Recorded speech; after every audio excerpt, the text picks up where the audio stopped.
Hi, this is Arun Kumar from Film Psycho.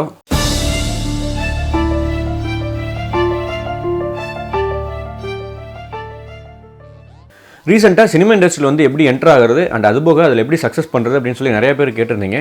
எனக்கு இதுக்கு எப்படி பதில் சொல்கிறதுன்னு தெரியல. அண்ட் அதுபோக சினிமாவில் சக்ஸஸ் பண்ணுறதுக்கு எந்தவித ஃபார்முலாவும் கிடையாது. ஈவன் அப்படி ஒரு ஃபார்முலா இருந்தாலும் அது எனக்கு தெரியல. பட் நான் என்ன ஃபாலோ பண்ணுறனோ அதை வந்து ஷேர் பண்ணால் பெட்டராக இருக்கும்னு நினச்சேன். அண்ட் இந்த அட்வைஸ் எல்லாமே வந்து பார்த்தீங்கன்னா ஒரு ஃபிலிம் டைரக்டருக்கு மட்டும் இல்லை, ஃபிலிம் சம்மந்தமான எந்த டிபார்ட்மெண்ட்டில் நீங்கள் இருந்தாலும் சரி உங்களுக்கும் பொருந்தும். ஸோ இந்த வாரம் ஃபிலிம் மேக்கிங் வந்து எப்படி கற்றுக்கிறது அண்ட் எப்படி சக்ஸஸ் பண்ணுறது அப்படின்றதுக்கு உண்டான டாப் 5 ஃபிலிம் மேக்கிங் அட்வைஸை பற்றி பார்க்கலாம். ஸோ அதில் ஃபஸ்ட்டு வந்து பார்த்தீங்கன்னா லேர்னிங். ஃபிலிம் மேக்கிங்கில் லேர்னிங் அப்படின்றது வந்து பார்த்தீங்கன்னா ரொம்ப முக்கியமான விஷயம். ஸோ என்ன நடந்தாலும் லேர்னிங் அப்படின்றது மட்டும் கண்டிப்பாக நம்ம ஸ்டாப் பண்ணிடக்கூடாது. அதுபோக என்ன பண்ணால் சினிமாவில் சக்ஸஸ் பண்ண முடியும் அப்படின்னு சொல்லி ஒரு கேள்வி கேட்டால் கண்டிப்பாக அதுக்கு பதில் சொல்ல முடியாது. பட் கற்றுக்கிட்டோம் அப்படின்னா கண்டிப்பாக ஒரு நாள் வந்து சினிமாவில் சக்ஸஸ் பண்ண முடியும். So never stop your learning. Even ஒரு மொக்க படத்திலோட வந்து பார்த்தீங்கன்னா ஒரு பெரிய லேர்னிங் இருக்கும். அந்த படம் எதனால் ஃப்ளாப் ஆச்சு, அந்த படம் வந்து எங்கே தோற்று போச்சு அப்படின்னு சொல்லி யோசிச்சா கூட அது பெரிய லேர்னிங் தான். எல்லா தப்புமே வந்து பார்த்தீங்கன்னா நம்ம பண்ணி தான் கற்றுக்கணும் அப்படின்றது கிடையாது. மற்றவங்களோட மிஸ்டேக்ஸ்லேருந்து கூட நம்ம நிறைய விஷயங்கள் கற்றுக்கலாம். அண்ட் நெக்ஸ்ட் வந்து பார்த்தீங்கன்னா டெக்னாலஜி. ஃபிலிம் மேக்கிங் வந்து பார்த்தீங்கன்னா ஃபுல்லாகவே டிஜிட்டல் ஆனதுக்கப்புறம் டெக்னாலஜி வந்து பார்த்தீங்கன்னா டே பை டே வந்து எவால்வ் ஆகிட்டே இருக்குது. ஸோ கரண்ட் டெக்னாலஜிஸ் எல்லாம் தெரிஞ்சு வச்சுக்கிறது வந்து பார்த்தீங்கன்னா கண்டிப்பாக யூஸ்ஃபுல்லான விஷயமா இருக்கும். பிகாஸ் நம்ம யோசிக்கிற சில விஷயங்கள் வந்து பார்த்தீங்கன்னா ப்ராக்டிக்கலாக பாசிபிளாக அப்படின்ற விஷயத்தை வந்து நம்ம தெரிஞ்சுக்கலாம். அண்ட் அதுபோக ஷூட்டிங் டைமில் 3 hours ஸ்பெண்ட் பண்ணி பண்ணுற சில விஷயங்களை வந்து பார்த்தீங்கன்னா டெக்னாலஜி யூஸ் பண்ணும்போது ஜஸ்ட் 3 minutes வந்து நம்ம பண்ணிட முடியும். ஸோ இந்த மாதிரி வந்து நம்ம இன்னோவேட்டிவாக சில விஷயங்கள் பண்ணோம் அப்படின்னா கண்டிப்பாக டெக்னாலஜி தெரிஞ்சுக்கிறது வந்து அவசியம். ஸோ நீங்கள் கற்றுக்கணும்னு நினைக்கிறது வந்து கேமராவாக இருக்கலாம், எடிட்டிங்காக இருக்கலாம், கலரிங்காக இருக்கலாம், இல்லை வேறு எதுவாக வேணா இருக்கலாம். ஸோ நீங்கள் எதுவாக இருந்தாலும் அதை கற்றுக்கிறது வந்து பார்த்தீங்கன்னா உங்களுக்கு அட்வான்டேஜஸ் தான். பட் ஒரு படத்தை வந்து நீங்கள் டைரக்ட் பண்ணுறதுனால அதனோட சினிமாட்ராஃபி அண்ட் எடிட்டிங் வந்து நீங்கள் ஹேண்டில் பண்ணக்கூடாது அப்படின்னு சொல்லி நினைக்கலாம். அது நல்ல விஷயம் தான். பட் அதுக்காக வந்து சினிமாட்ராஃபி அண்ட் எடிட்டிங்கை வந்து ஒரு டேரக்டர் வந்து கற்றுக்கூடாது அப்படின்றது கிடையாது. அதுபோக நிறைய விஷயங்கள் நீங்கள் கற்றுக்கிட்டீங்க அப்படின்னா எல்லா டிபார்ட்மெண்ட்லையும் நீங்கள் ஒர்க் பண்ணணும் அப்படின்றது கூட அவசியம் கிடையாது. பட் அவங்ககிட்ட வந்து எப்படி ஒர்க் வாங்கலாம் அப்படின்னு சொல்லி உங்களுக்கு தெரியும். அண்ட் நெக்ஸ்ட் வந்து பார்த்தீங்கன்னா கொலாபரேஷன். ஃபிலிம் மேக்கிங் அப்படின்றது வந்து பார்த்தீங்கன்னா ஒரு கொலாபரேட்டிவ் மீடியம். ஸோ உங்களால் முடிஞ்ச அளவுக்கு வந்து பார்த்தீங்கன்னா மற்ற ஃபிலிம் மேக்கர்ஸோடையோ அப்படின்னா மற்ற டிபார்ட்மெண்ட் பர்சன்ஸோட வந்து பார்த்தீங்கன்னா கொலாபரேட் பண்ண ட்ரை பண்ணுங்கள். பிகாஸ் ஃபிலிம் அப்படின்றது வந்து பார்த்தீங்கன்னா ஒரு சிங்கிள் பர்சன் மட்டுமே டிபெண்ட் பண்ணுற விஷயமே கிடையாது. ஃபார் எக்ஸாம்பிள் ஒரு படத்தோட டேரக்ஷன், சினிமாட்ராஃபி, எடிட்டிங் இந்த மாதிரி எல்லா விஷயத்தையும் நீங்களே பண்ணுறத விட மற்ற சினிமாட்ராஃபர் அண்ட் எடிட்டரோட நீங்கள் கொலாபரேட் பண்ணும்போது பார்த்தீங்கன்னா உங்களுக்கு நிறைய ஐடியாஸ் கிடைக்கும் அண்ட் நிறைய விஷயங்கள் வந்து பார்த்தீங்கன்னா உங்களால் எக்ஸ்பெரிமெண்ட் பண்ண முடியும். பட் நீங்கள் கொலாபரேட் பண்ணும்போது உங்களோட ஒர்க்கிங் எக்ஸ்பீரியன்ஸ் வந்து ரொம்ப இன்ட்ரெஸ்டிங்காக இருக்கணும் அப்படின்னா நீங்கள் யாரோட ஒர்க் பண்ணுறீங்க அண்ட் அவங்க எந்த அளவுக்கு பேஷனேட் அப்படின்றத பொறுத்து தான் வந்து அது இருக்குது. அண்ட் அதுபோக ஒவ்வொரு ஆடியன்ஸோட டேஸ்ட் வந்து பார்த்தீங்கன்னா டிஃப்ரெண்ட்டாக இருக்கும். ஸோ அதனால தான் வந்து பார்த்தீங்கன்னா ஒரு ஸ்கிரிப்ட்டில் வந்து டேரக்டர், சினிமாட்ராஃபர், எடிட்டர், மியூசிக் டைரக்டர் அப்படின்னு சொல்லிட்டு நிறைய பேர்த்தோட ஒர்க்கு வந்து பார்த்தீங்கன்னா அதில் இருக்கும். அண்ட் நெக்ஸ்ட் வந்து பார்த்தீங்கன்னா கிரிட்டிசிசம். சினிமாவில் வந்து பார்த்தீங்கன்னா கிரிட்டிசிசமுக்கு கண்டிப்பாக பஞ்சமே இருக்காது.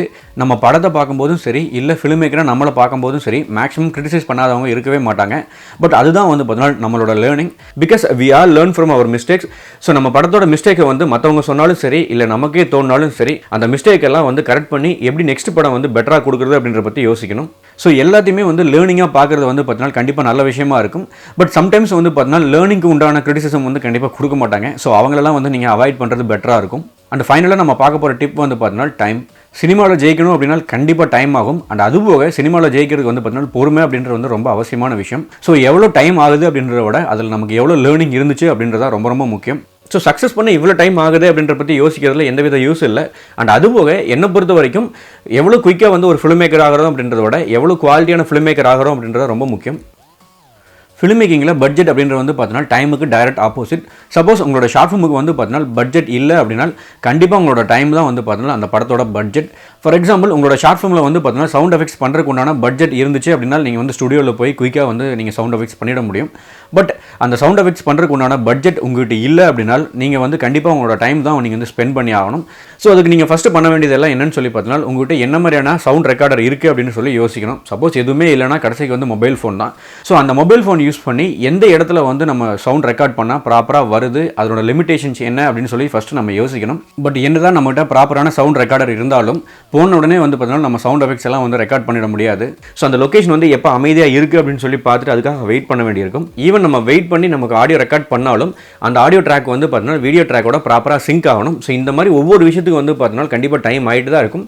பட் ஒரு வருஷத்தில் நம்ம எவ்வளோ ஷார்ட் ஃபிலிம் எடுத்தோம் அப்படின்றத விட அதில் எவ்வளோ குவாலிட்டியான ஷார்ட் ஃபிலிம் அப்படின்றத ரொம்ப முக்கியம். ஸோ நீங்கள் வெயிட் பண்ணுறத பற்றியோ இல்லை டைம் ஆகிறத பற்றியோ கவலைப்பட வேண்டாம். ஸோ உங்களால் எவ்வளோ டைம் வந்து பார்த்தீங்கன்னா அந்த படத்துக்காக ஸ்பெண்ட் பண்ண முடியுமோ அவ்வளோ டைம் வந்து பார்த்தீங்கன்னா ஸ்பெண்ட் பண்ணி அந்த படத்தை வந்து முடிங்க. ஒன்ஸ் அந்த படத்தை வந்து நீங்கள் ஃபினிஷ் பண்ணதுக்கப்புறம் அது வந்து நல்லா வந்துருச்சு அப்படின்னா கங்க்ராச்சுலேஷன்ஸ். சப்போஸ் அது சொதப்பிடுச்சு அப்படின்னா இட்ஸ் ஓகே. அது வந்து ஒரு லேர்னிங்காக நீங்கள் நினச்சிக்கிட்டு move to next one. Because learning தான் வந்து பார்த்தீங்கன்னா ஃபிலிம் மேக்கிங்க. ஒரு ஃபியூச்சர் ஃபிலிம் எடுத்துட்டாலும் நமக்கு எல்லாமே தெரியும் அப்படின்னு சொல்லி நம்ம சொல்லிட முடியாது. அது வரைக்கும் நம்ம என்ன கற்றுக்கிட்டோமோ அதை வச்சு அந்த படத்தை எடுத்திருப்போம். அந்த படத்தில் கிடைச்ச எக்ஸ்பீரியன்ஸோடு சேர்த்து நெக்ஸ்ட் படம் வந்து நம்ம எடுப்போம். ஸோ இந்த மாதிரி தான் வந்து பார்த்தீங்கன்னா ஃபிலிம் மேக்கிங்கே வந்து ஒர்க் ஆகும். அண்ட் அதுபோக ஃபைனலாக சில விஷயங்களை பற்றி பார்ப்போம். சில பேர் வந்து பார்த்தீங்கன்னா நான் சினிமா இண்டஸ்ட்ரியில் வந்து என்ட்ரு ஆகணும் அப்படின்னா நான் என்ன படிச்சிருக்கணும், இல்லை நான் சினிமாவில் என்ட்ரு ஆகணும் அப்படின்னா கண்டிப்பாக ஃபிலிம் ஸ்கூலில் படிச்சிருக்கணுமா அப்படின்னு சொல்லி கேட்டிருந்தாங்க. ஸோ நான் ஆல்ரெடி சொன்ன மாதிரி ஃபிலிம் மேக்கிங்கே வந்து பார்த்தீங்கன்னா லேர்னிங் தான். ஸோ அந்த லேர்னிங் வந்து நீங்கள் ஓனாக கற்றுக்கிட்டாலும் சரி, இல்லை ஃபிலிம் ஸ்கூல் மூலிமா கற்றுக்கிட்டாலும் சரி, அது உங்களோட சாய்ஸ் மட்டும்தான். அண்ட் நீங்கள் ஃபிலிம் இண்டஸ்ட்ரியில் என்ட்ரு ஆகிறதுக்கு வந்து பார்த்தீங்கன்னா எந்த விதமான எஜுகேஷனல் குவாலிஃபிகேஷனும் தேவையில்லை. அதுபோக லேர்ன் பண்ணால் மட்டும் பத்தாது, உங்களுக்கு சரியான வாய்ப்புகள் வந்து அமையணும். ஸோ இண்டஸ்ட்ரியில் வாய்ப்புகள் தான் வந்து பார்த்தீங்கன்னா ரொம்ப கஷ்டமான விஷயம். பட் நீங்கள் மற்றவங்களோட கொலாபரேட் பண்ணும்போதோ அப்படி இல்லைனா ஒர்க் பண்ணும்போது வந்து பார்த்தீங்கன்னா உங்களுக்கு நிறைய கான்டாக்ட்ஸ் கிடைக்கும், அதுபோக நிறைய வாய்ப்புகள் கிடைக்கும்.